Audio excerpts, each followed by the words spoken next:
તો જય માતાજી મિત્રો, જે પોચમાની ત્રીજી તારીખ લખેલી છે, સાઉન્ડ રિધમે લખાયેલું છે, પણ કોણે લખાયેલી છે, ચિયા ગોમથી લખાયેલી છે એ ખબર નથી.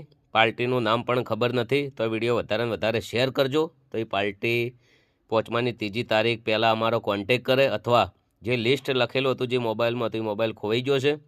તો ફટાફટ આ વિડીયો આગળ વધારે ને વધારે શેર કરો, તો એ પાર્ટી સુધી પહોંચે અને એ પાર્ટી અમારો કોન્ટેક કરે. જેમ કે પાર્ટીનું ગોમ કે નોમ અમને ખબર નથી. ફાઇનલ લખાયેલો છે એવી ખબર છે પ્રોગ્રામ. તો ફટાફટ આ વિડીયો વધારે વધારે શેર કરો. ત્રીજી તારીખ સુધી આ વિડીયો રાખીશું. ત્રીજી તારીખ પહેલાં પાર્ટી ફટાફટ કોન્ટેક કરે. સ્પેશિયલી પાર્ટી માટે જ આ વિડીયો બનાવ્યો છે. તો વધારે વધારે શેર કરજો. પોચમાની ત્રીજી તારીખ. થોડું એવું પણ યાદ છે કે પાલનપુર આજુબાજુ પ્રોગ્રામ છે, તો પાર્ટી સુધી આ વિડીયો પહોંચે અને પાર્ટી કોન્ટેક કરે. લિસ્ટ લખેલું હતું પણ એ મોબાઈલ